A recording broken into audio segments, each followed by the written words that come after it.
Hello students, so we met again. Very very good evening to all of you. Students, क्या देख रहे थे? CBSE 12th year long में हमारा topic molecular basis of inheritance के बारे में बात कर रहे थे, जिसमें हम लोग ट्रांसक्रिप्शन वाला प्रोसीजर देख रहे थे. Molecular basis of inheritance.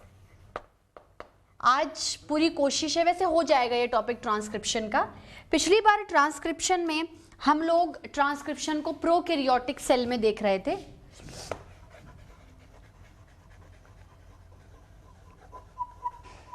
Transcription को प्रोकैरियोटिक सेल में देखने पे क्या था कि हमारे पास उसके पार्ट्स थे, जो डीएनए डिपेंडेंट आरएनए पॉलीमरेज था उसके पार्ट्स थे. पहला पार्ट था आपका सिग्मा फैक्टर, दूसरा था कोर एंजाइम. वो क्या कर रहा था? आपके प्रमोटर वाले साइट पे जा रहा था. प्रमोटर वाले साइट पे जाने के बाद वो आपको गाइड कर रहा था सिग्मा फैक्टर कि अब आप इस तरीके से मूव करो. ये बात हो गई. अब क्या हुआ? आपने सिग्मा फैक्टर से चले, आपने इलोंगेशन किया और फाइनली आप टर्मिनेशन पर आ गए. तो टर्मिनेशन करवाने के लिए टर्मिनेटर साइट पे वी हैव रो फैक्टर. थोड़ा इस तरीके से बनता है ये ऐसे. रो फैक्टर जो कि क्या करता है? एमआरएनए और देखो, सबसे पहले तो वो डीएनए डिपेंडेंट आरएनए पॉलीमरेज की एक्टिविटी को बंद करवाएगा और एमआरएनए को क्या करवाएगा? रिलीज करवाएगा. एमआरएनए को क्या करेगा स्टूडेंट्स? रिलीज करवाएगा. अब देखो, ये वाली तो बात थी प्रोकैरियोटिक सेल में. अगर यही स्टेप हम लोग यूकैरियोटिक सेल में रिपीट करवाएं,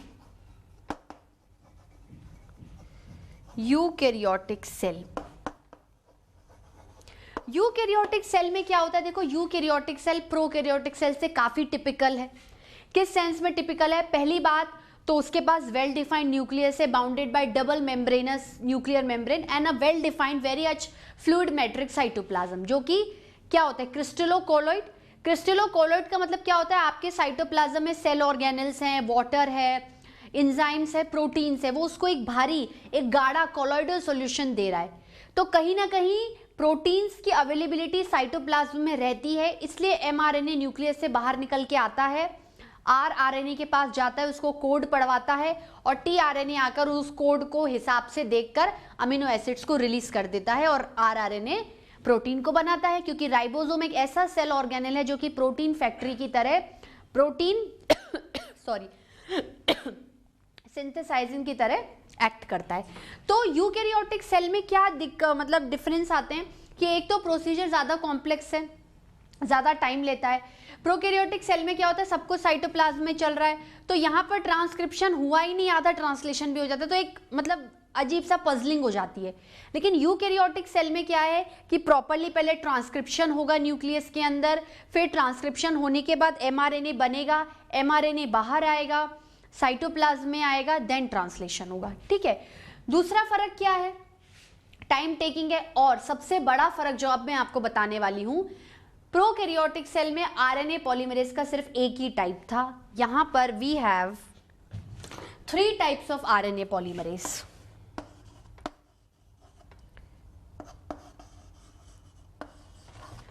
three types of RNA polymerase. ठीक है students, 3 types of RNA polymerase. कौन से 3 टाइप्स के? आरएनए पॉलीमरेज 1,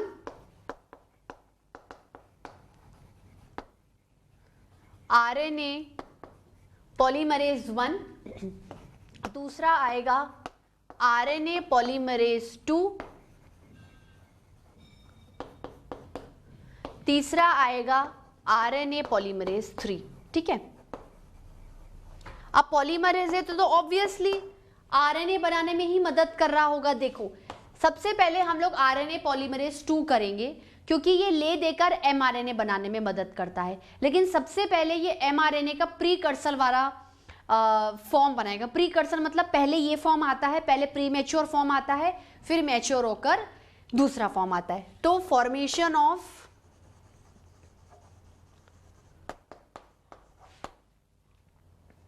एचएनआरएनए HNRNA मतलब हेट्रोजीनस न्यूक्लियर आरएनए,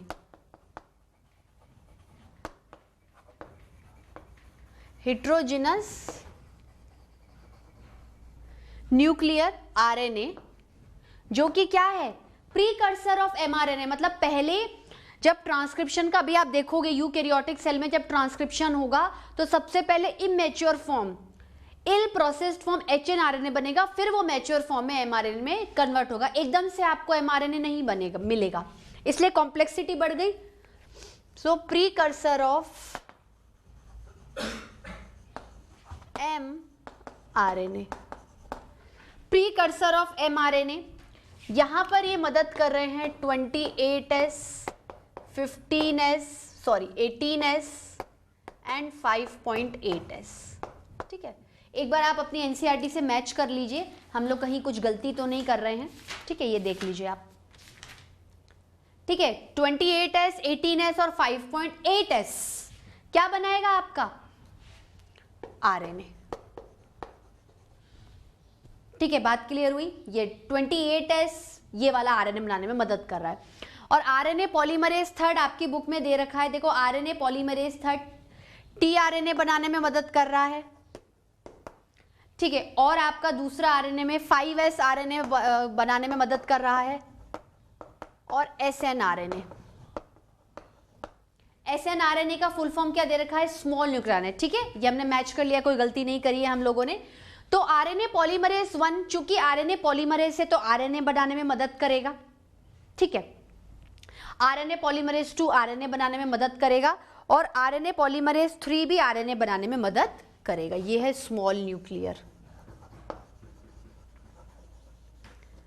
बात क्लियर हुई बच्चों, बात आप लोगों को समझ में आई। अब यूकैरियोटिक सेल में आपके पास पूरी ट्रांसक्रिप्शन यूनिट है, सारे मटेरियल से डीएनए टेम्पलेट है, आरएनए पॉलीमरेज 3 तरीके के।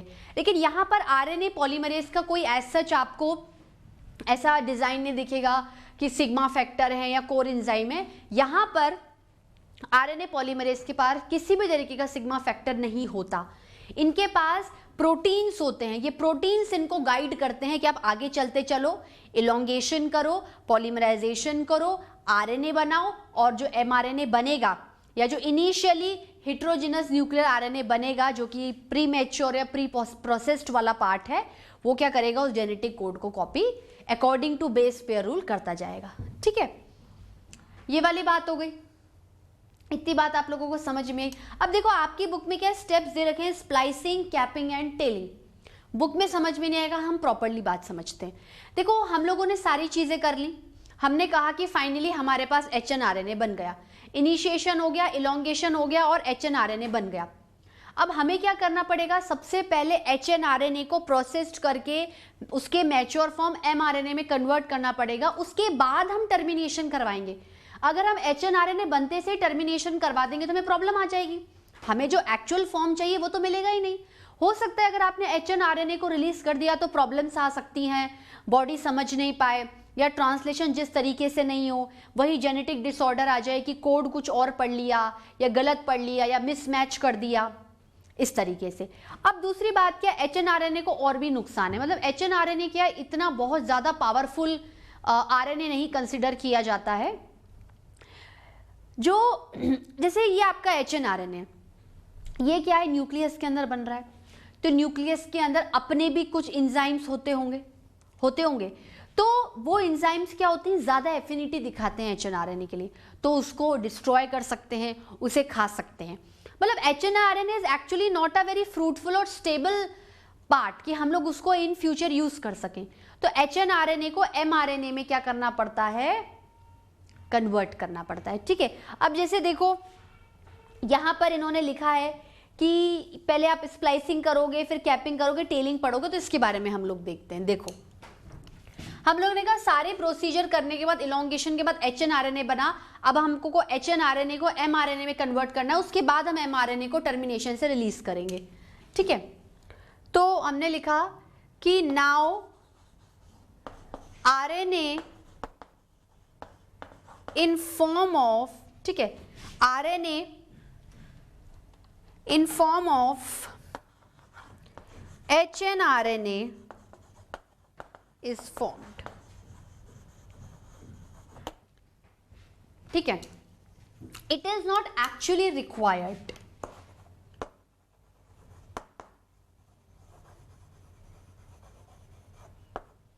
not actually required. ठीक है, it should be convert into mRNA, should get converted into mRNA, should get converted into mRNA. ठीक है, समझ आया. अब देखो नुकसान क्या क्या है, यहां पर लिखती हूं मैं, इसके बाद यहां पर लिखेंगे HNRNA not processed,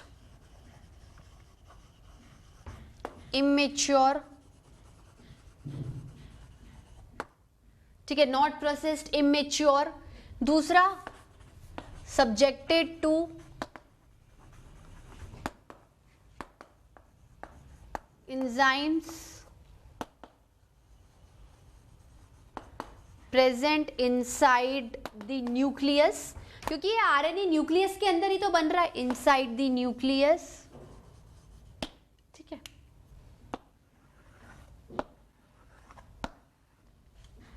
बात समझ में आई. अब कैसे करोगे, देखो, done by capping and tailing. कैसे होगा? should I rub this portion?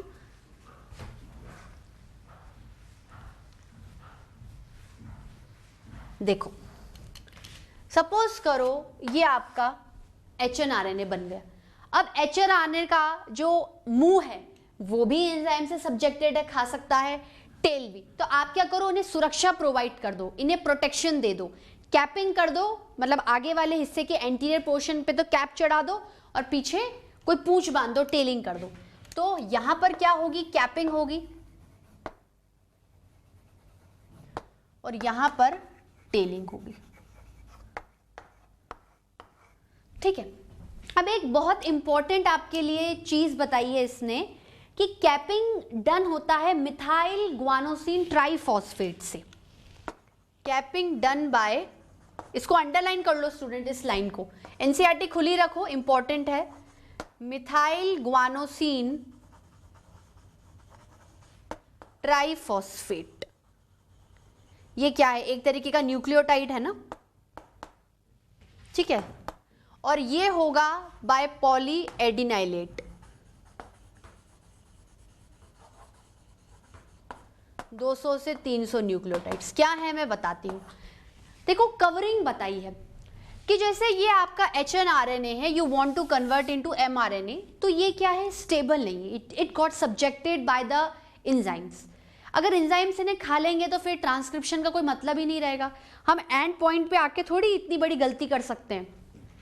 तो HNRNA को प्रोटेक्ट करने के लिए उसके आगे के हिस्से की कैपिंग की जाती है और पीछे के हिस्से की टेलिंग की जाती है. आगे का हिस्सा इससे कवर किया जाता है, पीछे का हिस्सा इससे कवर किया जाता है. इसको लिखा जाता है MgPPP, मिथाइल ग्वानोसिन ट्राइफॉस्फेट. और ये क्या है, पॉली एडिनाइलेट. ये ऐसे 200 से 300 न्यूक्लियोटाइड्स हैं जिनके अंदर सिर्फ नाइट्रोजन बेस एडिनाइन है. जैसे ये न्यूक्लियोटाइड एडिनाइन वाला, bond adenine adenine adenine adenine और एडिनाइन. ठीक है, बात समझ में आई. मतलब ये एक ऐसा आप लोगों ने सब्सटेंस डाला है, एक ऐसा केमिकल डाला है जो कि क्या है, आपका 200 से 300 न्यूक्लियोटाइड वाला है, पर ये ऐसा न्यूक्लियोटाइड है जिसके अंदर सिर्फ और सिर्फ एडिनाइन नाम का नाइट्रोजनस बेस है. तो पॉली एडिनाइलेट न्यूक्लियोटाइड. ठीक है, उसके बाद क्या करेंगे, उसके बाद यू हैव पॉइंट्स, आपके पास क्या है, you have points on DNA. देखो एक और लाइन लिखिए, इसको अंडरलाइन करो कि the second complexity in the primary transcript contain the exon and introns that are non functional, hence it is subjected to a process called splicing where introns are removed and exons are joined in a defined manner. देखो, DNA पे जो था वही का वही copy होकर कहाँ आ गया, एमआरएनए पे। तो आपका जो अभी एमआरएनए का प्री मैच्योर वाला पार्ट है एचएनआरएनए, उसके पास क्या है, पॉइंट्स है, exon intron exon intron exon intron. ये नीट के सिलेबस में डीप में आएगा। एनसीईआरटी में आप सिर्फ इतना देख लो कि आपको एंट्रॉन को क्या करना पड़ेगा, कहा है पकड़ के जोर से खींचना है, स्प्लाइसिंग, ढूंढो पकड़ो और रिमूव कर दो, ढूंढो पकड़ो और रिमूव कर दो। तो इंट्रॉन को क्या कर दो इस तरीके से, देखो ढूंढा पकड़ा और हटा दिया तो ऐसे शेप्स बन गए। अब आप इनको क्या कर सकते हो, सिर्फ एक्सॉन एक्सॉन बचे, उसके बाद जो पोर्शंस छूटे हुए हैं उन्हें आप किससे जोड़ सकते हो, वहां पर अगर डीएनए लाइगेज था तो यहां पर क्या होगा, आरएनए लाइगेज। ठीक है, आरएनए लाइगेज।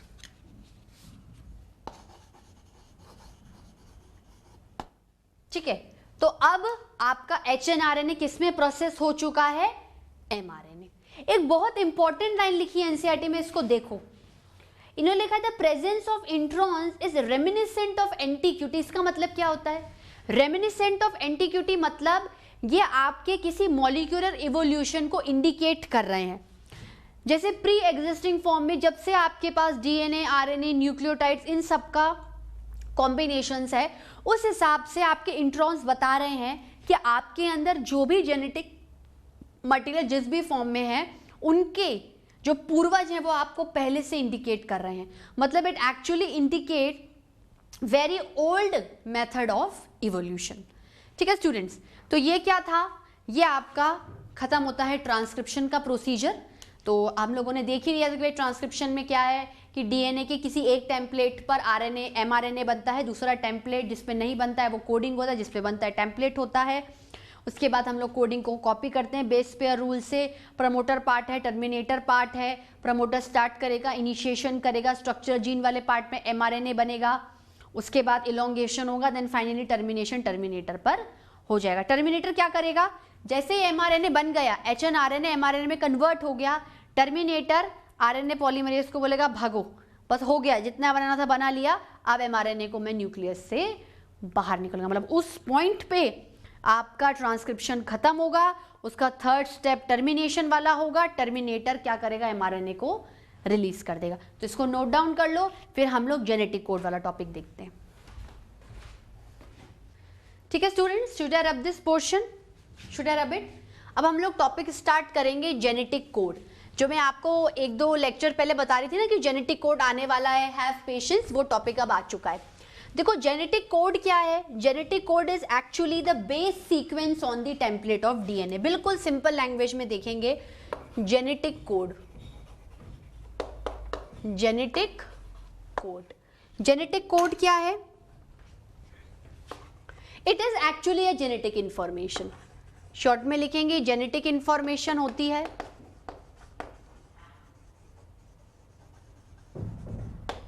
क्या होती है, जेनेटिक इंफॉर्मेशन होती है प्रेजेंट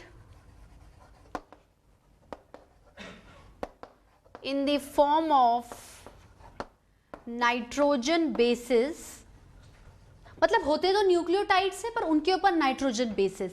तो present in the form of nitrogen bases on the both strands of DNA, on the both strands, on the both strands of DNA। ठीक है, देखो जेनेटिक जो इंफॉर्मेशन है वो एक तरीके से जेनेटिक कोड के रूप में डीएनए के ऊपर है, और वो जेनेटिक कोड क्या है, नाइट्रोजन बेसिस को इंडिकेट कर रहा है। तो ये एक्चुअली क्या है आपका, ये आपका जेनेटिक कोड है।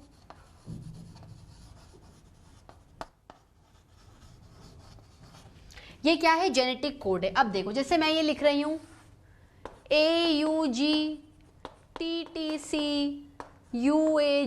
तो ये क्या है, ये जेनेटिक कोड है। अभी भी मैंने ठीक नहीं लिखा क्योंकि मैंने रूल्स नहीं बताए हैं। ये आपका क्या है, जेनेटिक कोड है। हर जेनेटिक कोड एक प्रोटीन सिंथेसिस में मदद करेगा। Each genetic code, each genetic code, each genetic code helps in protein synthesis, मतलब एक तरीके से translation of genetic code into protein synthesis, simply translation. तो जेनेटिक कोड के बारे में नॉलेज थोड़ी सी चाहिए, देन उसके बाद हम लोग ट्रांसलेशन देखेंगे। अब देखो, एक साइंटिस्ट आए थे जॉर्ज गेमो, उन्होंने कहा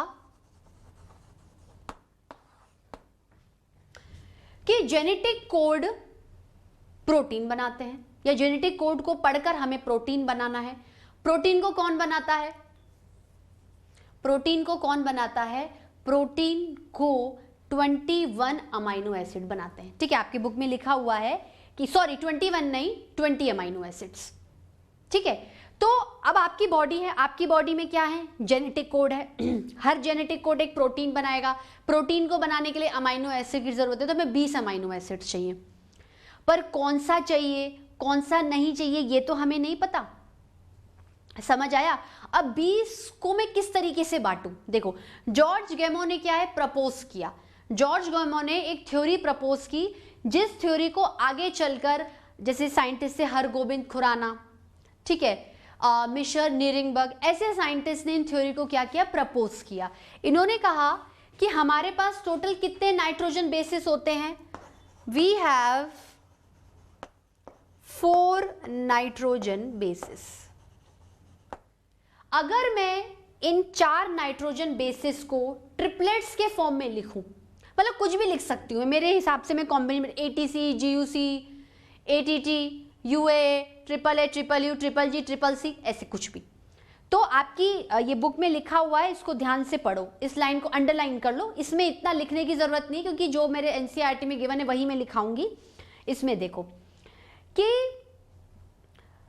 since there are only 4 nitrogen bases, if they have to code for 20 amino acids, कहने का क्या मतलब है कि ये जेनेटिक कोड है, हर कोड को एक प्रोटीन बनाना है, पर प्रोटीन 20 अमाइनो एसिड, तो ले देके अमाइनो एसिड्स को कोड करना है। तो किस तरीके से कोड करेंगे? 20 अमाइनो एसिड हैं और हमारे पास 4 नाइट्रोजन बेस है। तो इन्होंने कहा कि in order to code for all the 20 amino acids, the code should be made up of 3 nucleotides. The code should be made up of 3 nucleotides.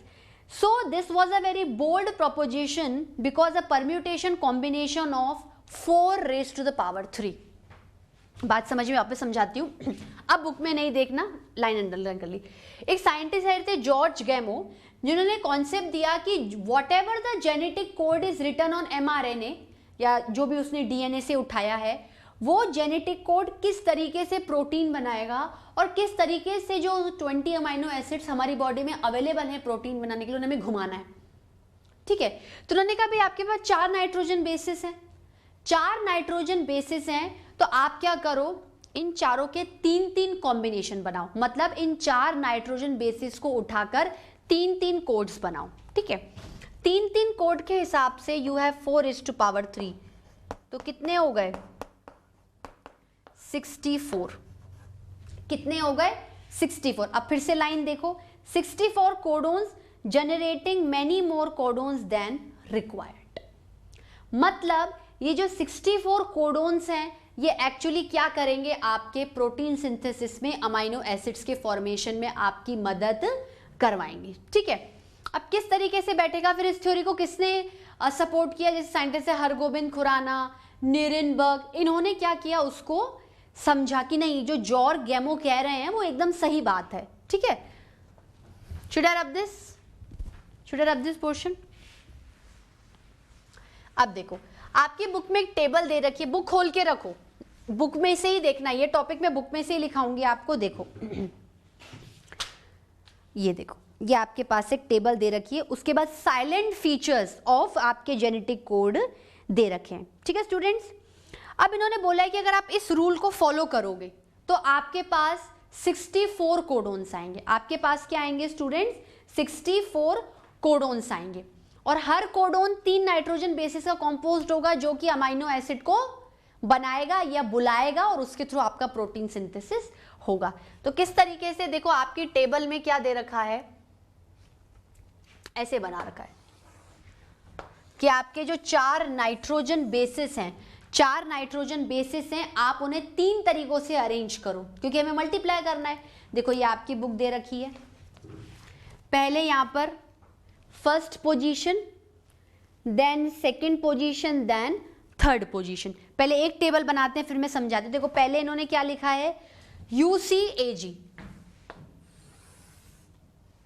UCAG, 4 nitrogen basis हैं, 3 तरीकों से हमें अरेंज करने हैं, ठीक है।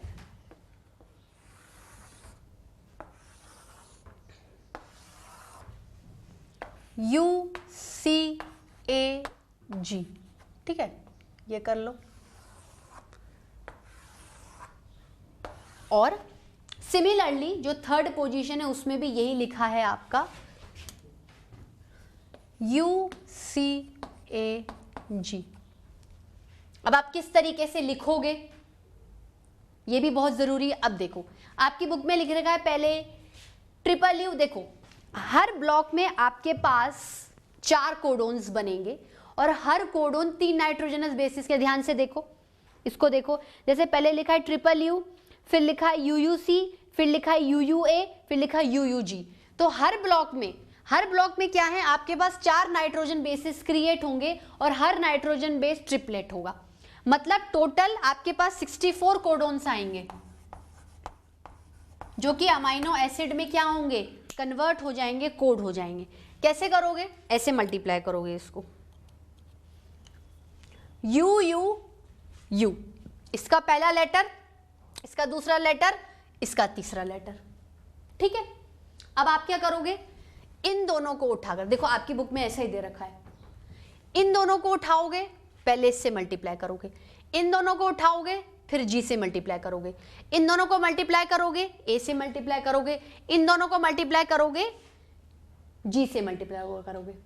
सिमिलरली क्या होगा, इन दोनों को मल्टीप्लाई करोगे U से करोगे, इन दोनों को मल्टीप्लाई करोगे G से करोगे, इन दोनों को मल्टीप्लाई करोगे A से करोगे, इन दोनों को मल्टीप्लाई करोगे G से, ऐसे सब में चलेगा।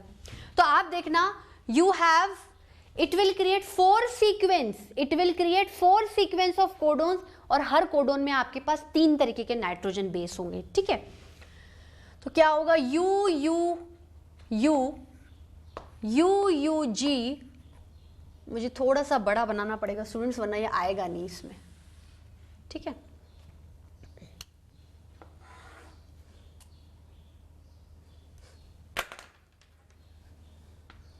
ये हो गया, इसको पूरा कर लो।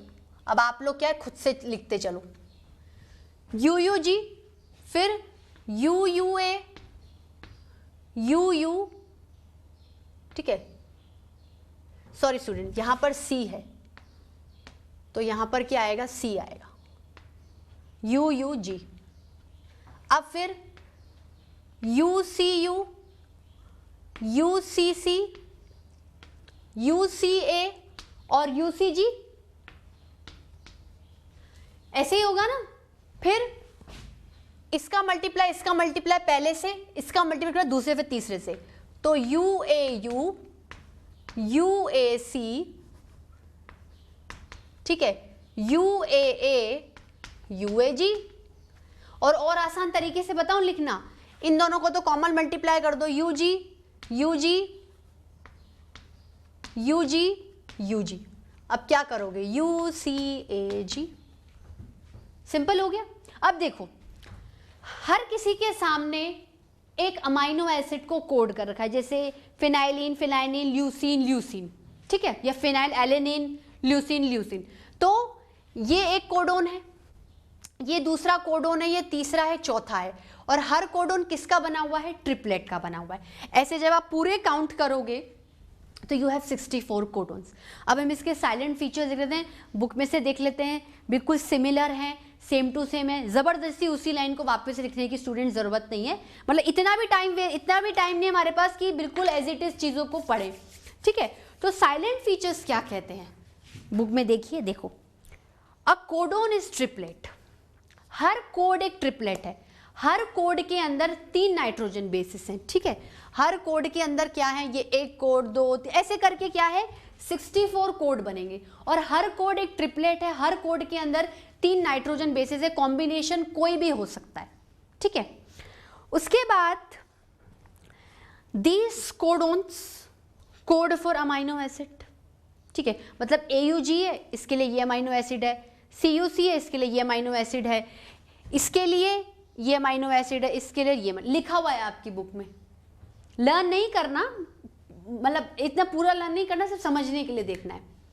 अब क्या होगा, mRNA आया, rRNA ने जेनेटिक कोड पढ़ा, अरे AUG लिखा है, अरे फिनाइलैलानाइन को भेज दो, UCU लिखा है, फिनाइलैलानाइन को भेज दो, CUC लिखा है, वेलिन को भेज दो।